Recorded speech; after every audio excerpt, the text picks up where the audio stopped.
So a guy on Reddit seduction comes in all Billy Big Balls and gives his opinion on how you should only text for logistical purposes. Check this out. Never ever flirt and tease over text with someone unless you guys have been seeing each other. Texting is used strictly for logistical purposes. Now, in my opinion, this advice is full retard. Everybody knows you never go full retard. And here's why. Let's just go through a couple of examples where you can use texting. So, let's say you go out on Oxford Street in London, a popular stomping ground for day gamers, and you meet a girl who is a maybe girl. So she's a bit lukewarm. She's not fully into you. You send out a feeler text later that day. You say, hey, nice to meet you. Do you give out your number so easily all the time?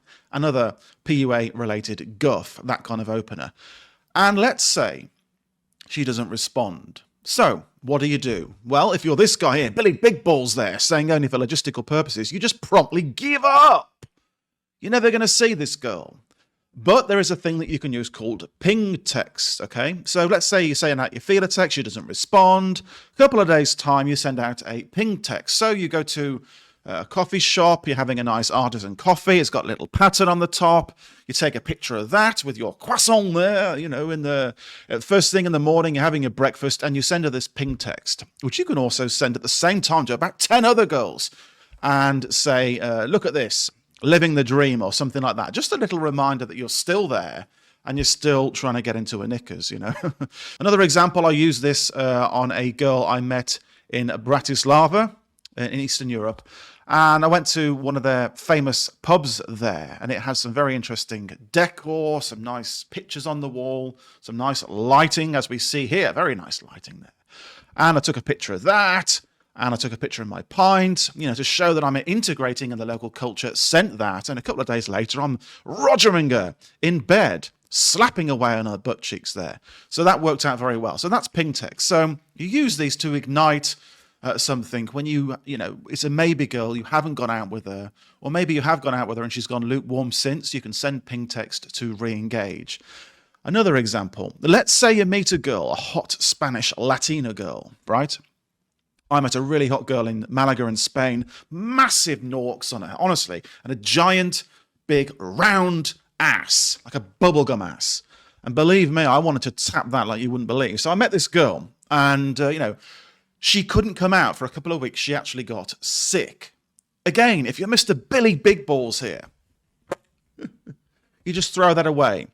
Not going to work, is it? Let's just think about this. Sexting, then. You can send her sexting messages. So you send these kind of messages for girls that are pretty much on. You know that she's attracted to you, and, you know, if you get the chance, you're going to go to bed with her. But for whatever reason, for the next couple of weeks, you can't see her.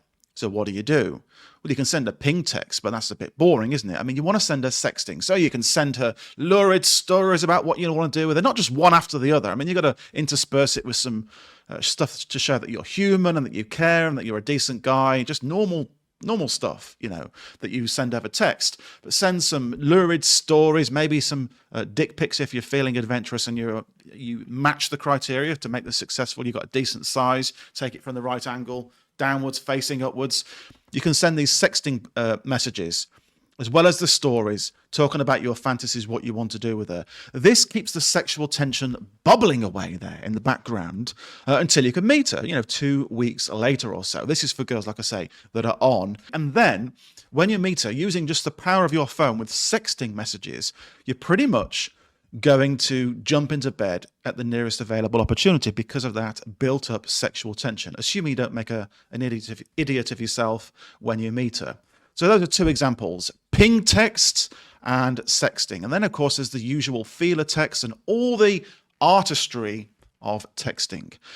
Just as a ballpark, I would estimate you are going to lose about 80% of women if you don't use texting in some form after you've met a girl. You're going to lose about 80 or 90% if you're only using it for logistical purposes, like Billy Big Balls here. Ooh, only use it for logistical purposes.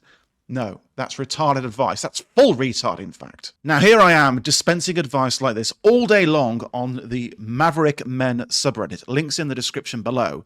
Also in the description below, you will find a step-by-step guide to mastery of text game, including sexting, ping text, igniting passion over texting, and, you know, how to text her in the first place, and so on and so forth. Also in the description below, mastery of text. I hope you enjoyed this somewhat light-hearted video, and I'll see you next time.